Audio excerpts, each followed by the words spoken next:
Ubu Kirikou numwe mu barundi benshi bavyuka bakabaza bati uyu musi nihe batanze igitoro.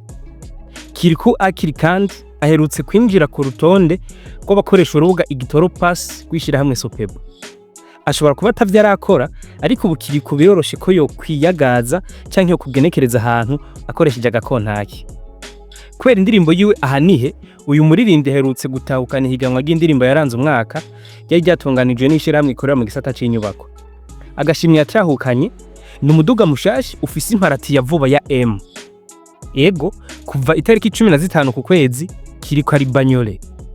Nkuko akunze kuvyivugira, urugendo rw'ubuzima bwiwe ntigwigeze goroha. Ngo byarashitse kenshi uyu musani aranarara ubusa. None vyaciye mu yihe nzira ngo uyu mwana yasura iyo araragiye utanyerera mu myaka 10 iheze abe asigaye agira mu kane gahinda.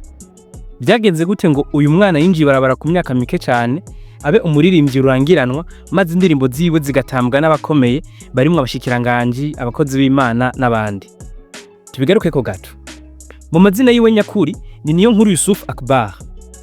Yavukiye mu yahoze ari intara ya Ngozi, aregwa n'umuvyeyi umwe ari we nyina wiwe. Kubera umuvyeyi wiwe yahavuye aronka undi mufasha, byaragoranye ko Kirikou abandanya abana n'umuvyeyi wiwe kuko bitahimbara uwo mugabo mushasha wa nyina. Ni gutyo uwo mwana w'umuhungu akiri muto yahisemo kuja mwibarabara hako abona nyina na batoyi biwe bamerwa nabi. Kirikou avuga ko nubwo yari mwibarabara ishuri atarihemukiye.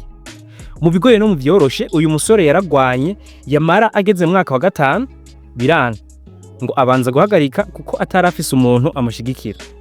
Ngo mu nyuma Kirikou yararonse umuvyeyi yitwa Josephine aramufasha aramusubiza ku ishuri. Inyuma y'igihe vyarongeye kwanka Kirikou araheba ishuri kuri ino ncuro arisubizwamo n'umugira neza yitwa Oscar. Ishure yahabuye amara mu 2023. Kirikou asobanura ko ubuzima bwiwe bugizwe n'uruhome rwubatswe n'abantu batandukanye abo aheza agashimira mu kivunga kubera bitoroshe kubadondagura ngo abamara. Ico bikoze Kirikou arashimikira kwitwa Oscar kuko ngo ari nawe yatumye amanuka kuba i Bujumbura maze amufasha mu vy'imiziki ariko abanje kwemera gusubira ku ntebe y'ishure. Gufatanya umuziki n'ishure Kirikou avuga ko atakigoye cyari kibirimo. Aha uyu musana avuga ko peu importe ingabirano bufise yaba iyo gutera irangi, kunyonga ikinga, kuririmba ngo irakeneye ivyigwa kugira ikore neza. Icatumye ko vya kwiga rero ngo nuko Kirikou yabona ko azotera imbere akaja gutembera no mu mahanga, ivyari ngombwa ko yiga gusoma no kwandika kugira azoshobore no kumenya guharura amafaranga yiwe. Muri rusangi avuga ko kwiga biherekeza impano uba ufise uko biri kose. Kuba mwibarabara kwiwe ni ikigwanisho kimwe catumye aduza fan base yiwe. Kirikou amenyesha ko agishika i Bujumbura yiga mu 9 ngo asohoye indirimbo yarakundwa cyane kuko ngo abantu benshi bayiraba bagira bati ehe wa mwana yava mwibarabara. Ivy'amashure Kirikou ngo ntarabiheza.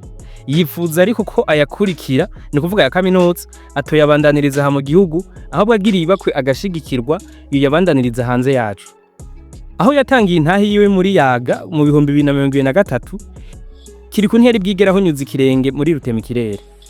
Uyu munsi tuvugana ibihugu bitari bike arabihetuye harimo mbere n'ivya Burayi nka Belgique, Ubufaransa, Leta Zunze Ubumwe z'Abarabu aho yashitse mu muji wa Dubai, Ubuswiss n'ahandi. Ashize amanga Kirikou arivugira ko ari muri ba bantu ataco basavye Imana batahawe.